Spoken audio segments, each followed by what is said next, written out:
नमस्कार, SN today की खास प्रस्तुति हलचल कार्यक्रम में आपका स्वागत है। करते हैं शुरुआत आज के कार्यक्रम की। युग प्रधान आचार्य श्री महाश्रमण का चूरू में मंगल प्रवेश शुक्रवार को सुबह होगा। आचार्य श्री लगभग 100 साधु साध्वियों की धवल सेना व श्रद्धालुओं के साथ चूरू में मंगल प्रवेश करेंगे। मीडिया संयोजक अभय सिग्गी ने बताया कि पूरे चूरू शहर में विभिन्न संगठनों द्वारा 100 से अधिक तोरण द्वार सजाए गए हैं, जहां विभिन्न सामाजिक राजनीतिक दलों व सर्व समाज के द्वारा तथा विभिन्न व्यापारिक संगठनों के द्वारा आचार्य श्री का अभिनंदन किया जाएगा।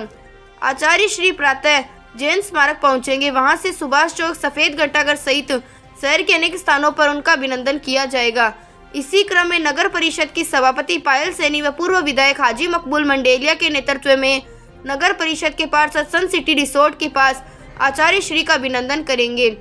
वहीं भारतीय जनता पार्टी के वरिष्ठ नेता हरलाल सारण, डॉक्टर वासुदेव चावला, चूरू पंचायत समिति प्रधान दीपचंद राहड़ के नेतृत्व में भाजपा कार्यकर्ता ग्रांड शेखावटी होटल के आगे आचार्य श्री का अभिनंदन करेंगे। वहीं मोहल्ला विकास समिति के तत्वाधान में पार्षद राकेश दादीज के नेतृत्व में मोहल्ले वासी गढ़ चौराहे पर आचार्य श्री का अभिनंदन करेंगे। साथ ही विभिन्न संगठनों व सर्व समाज के संगठनों के द्वारा आचार्य श्री का अभिनंदन किया जाएगा। ये पूरे चूरू के लिए ही बड़े सौभाग्य का विषय है कि तेरा पंथ के 11वें आचार्य युग प्रधान श्री महाश्रमण जी कल चूरू पधार रहे हैं और चूरू के लोगों के लिए निश्चित रूप से अच्छा आशीर्वाद प्राप्त करने का अवसर है। जैन श्वेतांबर में लगभग 11:30 बजे आचार्य महाश्रमण जी हमारे यहाँ पर जो नया ब्लॉक बना है झुमर मस्जिद बछावत ब्लॉक, उस ब्लॉक का लोकार्पण भी करेंगे और उनका प्रवचन कार्यक्रम होगा।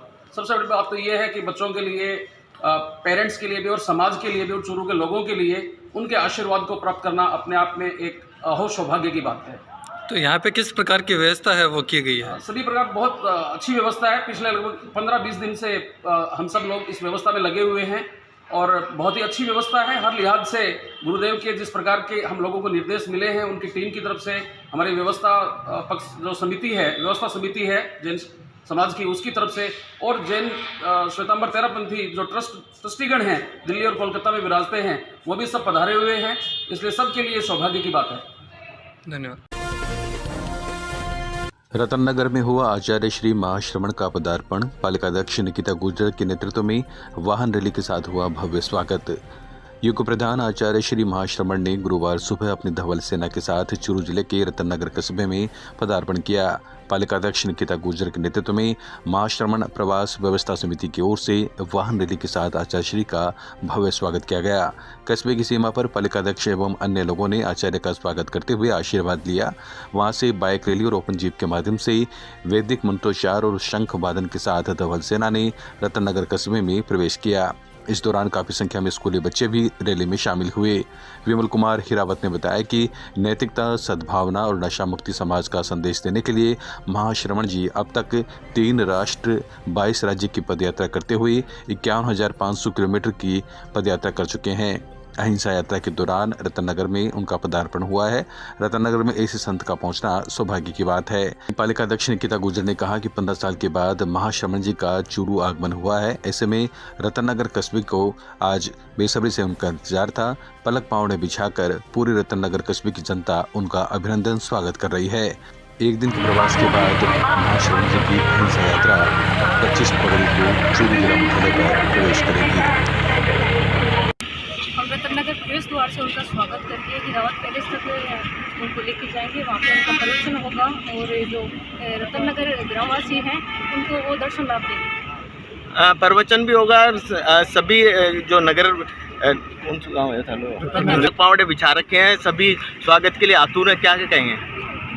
जी बिल्कुल, उनका 15 साल के बाद में आचार्य महाश्रमण जी का आगमन हो रहा है, तो हम लोग उनके लिए संपूर्ण रूप से तैयार हैं। उनका स्वागत करेंगे, हार्दिक दिल से उनका आभार करते हैं और जो भी उनका स्वागत करते हैं वो अपने तहे दिल से उनका स्वागत कर सकते हैं। चूरू शहर के राजकीय बागला स्कूल के पास सड़कों पर बिना बरसात ही इतना गंदा पानी जमा हो गया जिससे लोगों का न केवल आवागमन बाधित हुआ बल्कि इससे कई परेशानियों का भी सामना करना पड़ रहा। शुक्रवार को आचार्य महाश्रमण का भी चूरू आगमन का कार्यक्रम है, जिसको देखते हुए गुरुवार को नगर परिषद सभापति पायल सैनी ने यहां व्यवस्थाओं का जायजा लिया और समस्या के समाधान के निर्देश दिए। सभापति ने बताया कि राजकीय बागला स्कूल व ईदगाह मोहल्ले की तरफ सीवरेज योजना का पंप खराब होने से गंदा पानी सड़क पर गया है। सीवरेज पंप हाउस पर तकनीकी टीम अपना काम कर रही है। नगर परिषद के अधिकारी भी इसे सही करने में लगे हैं। एक्स्ट्रा पंप भी यहाँ लगाए गए हैं। वहीं सभापति पायल सैनी ने ट्रैक्टर पर बैठकर पूरे क्षेत्र का दौरा किया और जल्द ही लोगों को समस्या समाधान का आश्वासन भी दिया।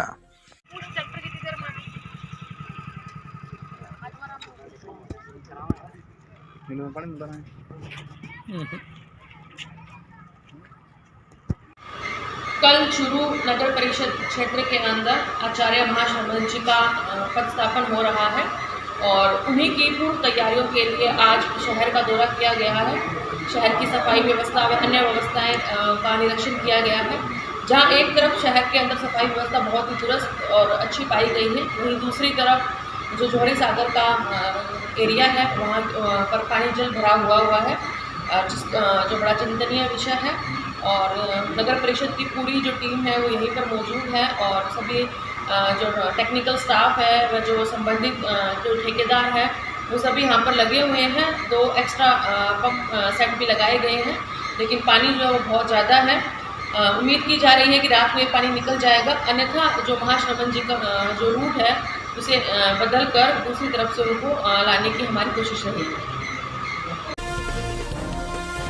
सुजानगढ़ की सोनी धर्मशाला में आयोजित शिविर में मारवाड़ी युवा मंच के तत्वावधान में 200 लोगों की हुई कैंसर जांच।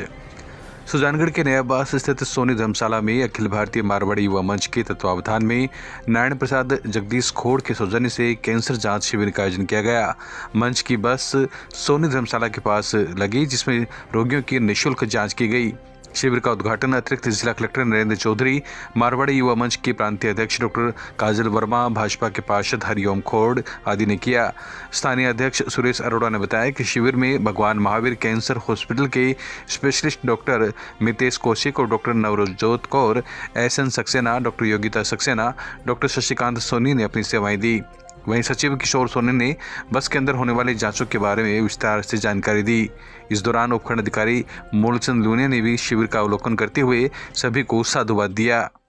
मतलब पहले तो हमें ये है कि जो महिलाएं हैं ना, जो गांव की, जो बिल्कुल ध्यान नहीं देती हैं और वाइट डिस्चार्ज है और ये इस तरीके की प्रॉब्लम से लगातार जूझती रहती हैं, और वो आएंगी, वे कैंप की ना उससे आएंगी। और फिर क्या होता है, जो गरीब लोग हैं ना, वो ये सोचते हैं कि हमें जयपुर जाना पड़ेगा कैंसर जाने के लिए, हमें पैसा खर्च करना पड़ेगा, तो वो इस उससे यहाँ आ जाएंगे। उसके बाद में इसमें जो आज जांचें होंगी, कुछ रिपोर्ट्स तो आज मिल जाएंगी, कुछ ईमेल के द्वारा वापस 4 दिन बाद आएंगी।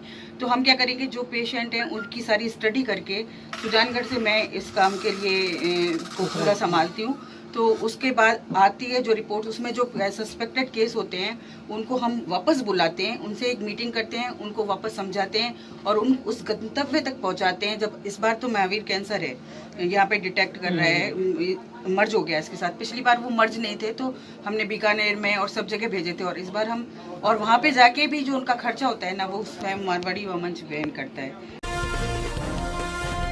उपनेता प्रतिपक्ष एवं चूरू विधायक राजेंद्र राठौड़ ने राज्य बजट को लेकर कहा कि सरकार घोषणा करे और भूल जाए, ये सरकार की फितरत।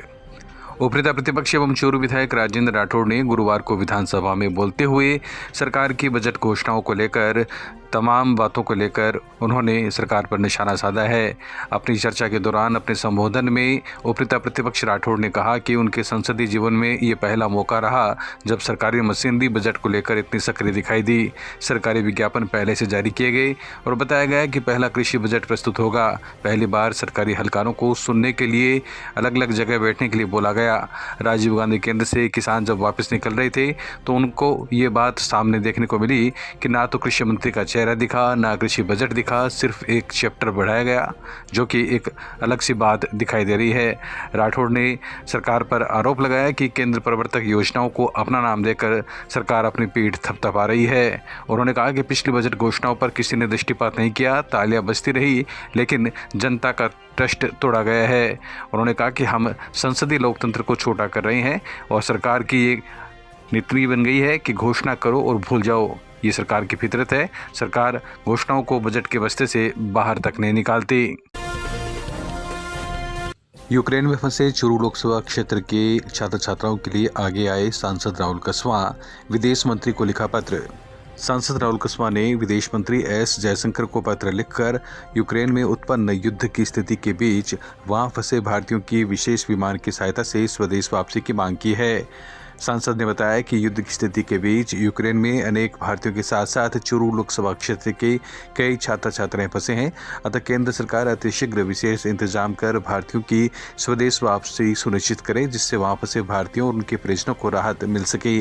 सांसद राहुल कस्वां ने अपने सोशल मीडिया हैंडल पर एक गूगल फॉर्म का लिंक शेयर करते हुए कहा कि चूरू लोकसभा क्षेत्र के कई छात्र छात्राएं व नागरिक यूक्रेन में फंसे हुए हैं। उनकी संपूर्ण जानकारी एकत्रित करने के लिए एक गूगल फॉर्म का लिंक शेयर किया गया है। यूक्रेन में फंसे चूरू लोकसभा क्षेत्र के नागरिकों हेतु एक्टिव किए गए इस लिंक पर संपूर्ण जानकारी सबमिट की जाएगी, जिसके बाद संपूर्ण डाटा एकत्रित कर विदेश मंत्रालय के समक्ष रखकर अपनों की अतिशीघ्र सकुशल स्वदेश वापसी करवाई जाएगी। सुजानगढ़ में विश्व हिंदू परिषद बजरंग दल द्वारा गांधी चौक में नारेबाजी के बाद बाइक रैली निकाली गई। रैली घंटाघर, गांधी चौक, सब्जी मंडी से पुलिया और गणेश मंदिर होते हुए उपखंड अधिकारी कार्यालय पहुंची और कर्नाटक प्रशासन के सद्बुद्धि हेतु हनुमान चालीसा का पाठ किया गया। बजरंग दल जिला संयोजक मोहित बोचीवाल एवं नगर संयोजक बलराम सोनी के नेतृत्व में भी बजरंग दल ने कर्नाटक के शिवमोगा में असामाजिक तत्वों द्वारा हर्षा की हत्या किए जाने के विरोध में राष्ट्रपति के नाम ज्ञापन दिया गया। इस दौरान अनेक कार्यकर्ता मौजूद रहे। आज हमने कर्नाटक के शिवमोगा के अंदर जो अभी पीछे हर्षा नाम के बजरंग दल कार्यकर्ता की हत्या की गई थी, उसके विरोध में हमने आज यहाँ पर एक रैली निकाली है और राष्ट्रपति महोदय के नाम पर ज्ञापन दिया है। जैसा कि हम सबको ज्ञात है कि पीछे जो हिजाब प्रकरण काफ़ी दिनों से चल रहा है कर्नाटक में, और उसके एवज में एक पोस्ट जो हर्षा ने की थी फेसबुक पर, उस फेसबुक पोस्ट के आधार पर उसके नाम पे जो है कि फतवे जारी हो गए कि 10 लाख रुपए इनाम होगा और उसके बाद में उस हर्षा की हत्या कर दी गई। तो इस तरह का जो ये कार्य हुआ है ये बहुत ही निंदनीय है। सुजानगढ़ नगर परिषद की सभापति नीलोफर गोरी की अध्यक्षता में आयोजित बैठक में 257 करोड़ का बजट बहुमत से पारित कर दिया गया। हालांकि विपक्ष ने पूरी चर्चा नहीं करने के आक्षेप भी लगाए। बजट बैठक के बाद नगर परिषद की साधारण सभा का आयोजन किया गया, जिसमें काफी मुद्दों पर विपक्ष के नेताओं ने सवाल जवाब किए। पट्टे के लोकायुक्त में चल रहे प्रकरण के बारे में नेता प्रतिपक्ष जयश्री दादीज के नेतृत्व में सत्ता पक्ष से जवाब मांगा गया। इसी प्रकार जब बैठक खत्म होने वाली थी तब कांग्रेस नेता व पार्षद मोहम्मद इद्रिस गोरी की टिप्पणी से आक्रोशित होकर कर्मचारी कार्य बहिष्कार पर चले गए और आयुक्त के नेतृत्व में धरने पर बैठ गए। कांग्रेस नेता बाबूलाल, कुलदीप, सिराज का आदि ने बाद में समझाई इसकी। आज जो बजट की हमारे सुजानगढ़ नगर परिषद में जो सभागार में आज बजट की बैठक हुई है वो 257 करोड़ की बजट की बैठक हुई है। वो बजट फुल बहुमत से हमने पास किया गया है।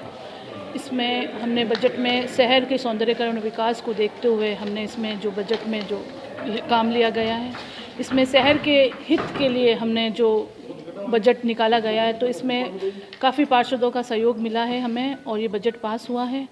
और सब कुछ के ओपिनियंस थे सौंदर्यीकरण के लिए हमने नोट किए गए हैं, बिल्कुल उन पे भी हम ध्यान देंगे। कुछ पार्षदों के बैठक में क्या क्या एजेंडे लिए गए? आज की बैठक में हमने जो एजेंडे लिए गए थे, पहला एजेंडा हमारा था नगर परिषद क्षेत्र में मार्गों का नामकरण पर विचार विमर्श है निर्णय।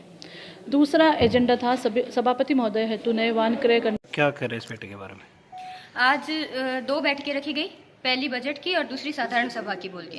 तो बजट में तो वही हर वार की तरह ये वादों का पुलिंदा रख दिया गया और हमें सुना दिया गया और हम चुपचाप सुन लिए। कोई हमें वापस बोलने का मौका नहीं दिया गया। हमारे जो पार्षद तनसुख जी और बोलना चाह रहे थे, तो बजट और जो तलाई के बारे में और जो भी राशि निर्धारित की, हमने कहा वो कम से कम इस बार आप ये मत कहना कि हमारे पास बजट नहीं है। और उसके बाद जब साधारण सभा रखी तो उसमें हमने शहर की विभिन्न समस्याओं को रखा, जिसमें सीवरेज के नाम पे जो सड़क तोड़ फोड़ कर रख दी गई है। तो इन्होंने कहा सीवरेज कनेक्शन के लिए, तो हमने कहा कि पहले 1000 रुपये राशि निर्धारित कर रहे थे, तो मैंने कहा ये बहुत ज़्यादा है, आम आदमी के लिए 1000 रुपये का कनेक्शन बहुत ज़्यादा है, तो 500 रुपये किया गया। और बीपीएल परिवार के लिए इन्होंने 250 रुपये तक के ये मान गए हैं कि बीपीएल परिवार के लिए 250 रुपये तक का वो कनेक्शन का चार्ज रहेगा। और उसके अलावा जो तेरापंथी धर्म संघ के 11वें आचार्य श्री महाशरमण अपनी अहिंसा यात्रा के साथ आज रामगढ़ से प्रस्थान किया। इससे पूर्व रात्रि को आचार्य श्री महाशरमण का विभिन्न संगठनों सहित तेरापंथ संघ की ओर से अभिनंदन पत्र भेंट कर सम्मान किया गया। आचार्य महाशरमण रामगढ़ से रतननगर से चूरू होते हुए अपनी अहिंसा यात्रा के साथ दिल्ली जाएंगे। आचार्य श्री ने रामगढ़ में पदार्पण के संदर्भ में कहा कि रामगढ़ के लोगों में भी सद्भावना, नैतिकता तथा नशा मुक्ति की भावना का विकास हो, धार्मिक आध्यात्मिक प्रगति होती रहे।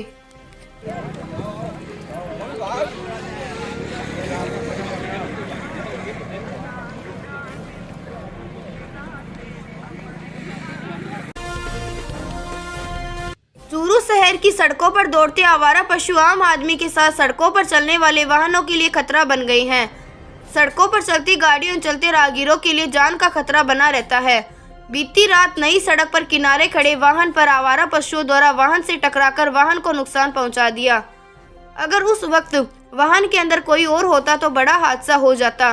स्थानीय निवासी रतनलाल जहांगीर ने कहा कि जिला प्रशासन, नगर परिषद प्रशासन को इस तुरंत एक्शन लेकर आम जनता को सुरक्षा प्रदान करे। बीती रात को ये कार यहाँ खड़ी थी तो सांड आपस में लड़ाई करके इसके ऊपर चढ़ाई कर दी, इधर से इसके ऊपर चढ़ाई कर दी। अगर इसके अंदर कोई वाहन के अंदर बैठा होता तो उसकी जान को खतरा हो जाता। राह पर चलने वाले राहगीरों पर भी बहुत बार ऐसी घटनाएं हुई है, जान का खतरा बना है, वाहनों को भी नुकसान पहुंचा है। इसलिए मेरी जिला प्रशासन से अपील है कि इस ज्वलंत समस्या पर तुरंत एक्शन लेकर इन आवारा पशुओं से जनता की जान को जो खतरा बना हुआ है उसको छुड़ाएं और इन पशुओं को गौशालाओं में भेजें। चूरू के प्रतिभा नगर स्थित श्री श्याम मंदिर के 47वें वार्षिक उत्सव आयोजन की तैयारियां शुरू हो गई है। मंदिर के पुजारी संतोष बुडाडरा ने बताया कि मंदिर में दोपहर 2 बजे से महिलाओं द्वारा भजनों की अमृत वर्षा से श्री श्याम रंग चढ़ने लग गया है। उन्होंने बताया कि दिनांक 26 फरवरी शनिवार शाम 7:15 बजे संगीत में सामूहिक सुंदरकांड का पाठ होगा। 27 फरवरी सुबह 10 बजे हवन यज्ञ होगा। 28 फरवरी सोमवार को सुबह 10 बजे संगीत में श्री श्याम अखंड ज्योति पाठ होगा। पाठ का वाचन आशीष शर्मा व मनीष राज खांडल द्वारा किया जाएगा। पाठ में 56 भोग झांकी बाबा श्री श्याम का रंग बिरंगे फूलों से सजाया जाएगा।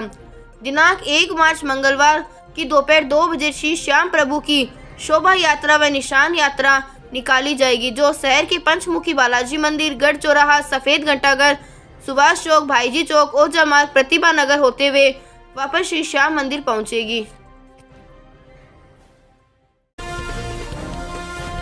बिसाऊ में महिला मित्र मंडल ने खेली लड्डू गोपाल के साथ फूलों की होली। बिसाऊ कस्बे के गोविंदपुरा मोहल्ले में गुरुवार शाम महिला मित्र मंडल के तत्वाधान में लड्डू गोपाल के साथ फूलों की होली खेली गई। मंडल के अध्यक्ष जिया शर्मा के नेतृत्व में महिलाओं ने अपने अपने लड्डू गोपाल के साथ होली खेलते हुए गुलाब का टीका लगाया और फूलों की बारिश की। कार्यक्रम में रितु शर्मा, सुलोचना, गीता, कोमल, प्रभा, इंदु, प्रीति सहित काफी महिलाओं ने नृत्य की प्रस्तुति देते हुए फागोत्सव मनाया। जिया शर्मा ने बताया कि प्रतिवर्ष होने वाले आयोजन के माध्यम से लड्डू गोपाल के साथ फाल्गुन महोत्सव मनाया जाता है। आज का अपने प्रोग्राम रखा गया, किस के उत्सव में रखा गया, क्या रखा गया? ये प्रोग्राम हमने हमारी महिला मित्र मंडल ग्रुप बना रखा है, उनके द्वारा ये होलिका लड्डू गोपाल के साथ फूलों की होली का प्रोग्राम रखा गया है। ये हर साल रखते हैं हम लोग और उसी भांति इस बार भी रखा गया है। और मैं जिया शर्मा, इस महिला मित्र मंडल की अध्यक्ष, और हम सब ने मिलकर ये प्रोग्राम रखा है और मैं इन सब के धन्यवाद करती हूँ। इन सब ने आके बहुत ही हर्षोल्लास से इस उत्सव को मनाया है, इसलिए सबका धन्यवाद। कितने सालों से यह प्रोग्राम आप बना रहे हैं? ये 4 सालों से ये प्रोग्राम चल रहा है और ये हर साल चलता रहेगा। जब तक हम लोगों से होता रहेगा तब तक इस प्रोग्राम को हम करते रहेंगे। कौन कौन शामिल है इसमें? इसमें रितु शर्मा, श्लोचना, गीता, कोमल और प्रभा, इंदु, प्रीति और भी बहुत सारी महिलाएं हैं। यूक्रेन गए भतीजे मोहम्मद हारून को लेकर चिंतित है बिसाऊ का कासम अली। रूस व यूक्रेन के बीच युद्ध की स्थिति बनने के बाद बिसाऊ के लोग यूक्रेन गए परिजन की सलामती को लेकर चिंतित दिखाई दे रहे हैं। कस्बे के मुख्य बाजार के व्यापारी कासम अली का भतीजा मोहम्मद हारून 1 महीने पहले ही काम की तलाश में यूक्रेन गया था। पिछले कुछ दिनों में चल रहे घटनाक्रम तक उनके परिजन हालात सामान्य होने की उम्मीद में थे। गुरुवार से युद्ध की स्थिति बनने के बाद कासम ने हारून से वीडियो कॉल करके उसकी खैर खबर ली। हारून ने बताया कि वो राजधानी कीव में ही है, लेकिन युद्ध क्षेत्र से काफ़ी दूर होने के कारण अभी वह अपने साथियों के साथ सुरक्षित है। कासम ने बताया कि हारून के पिता मोहम्मद रमजान भी सऊदी अरब में हैं। हम लगातार भतीजे के साथ संपर्क में हैं। यदि हालात सामान्य नहीं हुए तो उसे हर हालत में भारत वापस बुलाएंगे। बिसाऊ पुलिस ने गांगेसर के एक युवक को किया शांति भंग में गिरफ्तार। बिसाऊ पुलिस ने गांव गांगेसर के एक युवक को शांति भंग के आरोप में गिरफ्तार किया है। थानाधिकारी कमलेश कुमार ने बताया कि गुरुवार को एक महिला ने परिवाद दिया था, जिसकी जांच हेड कांस्टेबल महेंद्र कुमार की ओर से की जा रही थी। इसी दौरान आरोपी युवक आया और महिला के खिलाफ आक्रोशित हो गया। पुलिस टीम ने आरोपी समीर को समझाइश की, लेकिन नहीं मानने पर पुलिस ने धारा 151 CRPC के तहत समीर को गिरफ्तार कर लिया। आपको बता दें, बिसाऊ पुलिस की ओर से इन दिनों 151 CRPC के तहत कार्रवाई लगातार की जा रही है। गांव टाई में स्कूल बस की टक्कर से बिजली पोल टूटे, बड़ा हादसा टला। बिसाऊ के निकटवर्ती गांव टाई में गुरुवार सुबह एक स्कूल बस के बिजली पोल से टकराने की घटना में बड़ा हादसा होते होते टल गया। स्कूल बस में अच्छी तादाद में बच्चे बैठे थे। गनीमत रही कि 2 पुल टूटने पर डिब्बी जमीन पर गिरने के साथ ही विद्युत आपूर्ति बंद हो गई। मौके पर पहुंचे निगम कर्मचारियों ने तुरंत लाइन शिफ्ट कर बिजली सप्लाई शुरू करवाई। सहायक अभियंता योगेश मित्तल ने बताया कि कस्बे की निजी स्कूल की बस रोज की तरह गुरुवार को भी टाई गांव से बच्चों को लेकर गुजर रही थी। इस दौरान सामने से आ रहे वाहन को साइड देने के लिए बस को पीछे लेते समय बस एक बिजली खंभे से टकरा गई। टक्कर से मौके पर 2 बिजली के पोल और एक डिब्बी नीचे आ गिर और तार भी गिर गए। लेकिन यहाँ पर गनीमत यह रही कि हादसे के बाद करंट कट हो गया। यदि करंट कट नहीं होता तो बड़ी जनहानि की संभावना से इनकार नहीं किया जा सकता। वहीं RTI कार्यकर्ता अमानत अली ने गांव में झूलते बिजली के तारों से दुर्घटना का अंदेशा जताते हुए उनको दुरुस्त करने के लिए संपर्क पोर्टल पर शिकायत दर्ज करवाई है। इस बारे में AN योगेश मित्तल ने बताया कि इस तरह की शिकायत आज तक उनके पास नहीं प्राप्त हुई। यदि गांव में तार झूल रहे हैं तो उनको सही करवा दिया जाएगा। प्राइवेट स्कूल की बस ने कोई 11 kV की सिंगल फेज स्ट्रक्चर था, जिस पे 10 kV का ट्रांसफार्मर रखा हुआ था, उसको टक्कर मार दी। कोई जान की हानि नहीं हुई, पर निगम का इसमें करीबन 26-27 हज़ार रुपये का नुकसान हो गया, जिसमें 2 पोल और एक ट्रांसफार्मर नीचे गिर गई।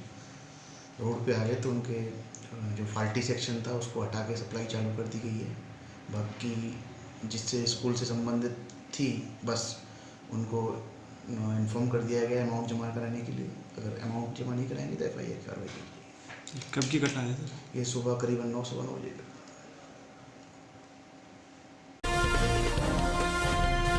पीहर से निकली विवाहिता को बिसाऊ पुलिस ने 24 घंटे में किया बाड़मेर से दस्तयाब।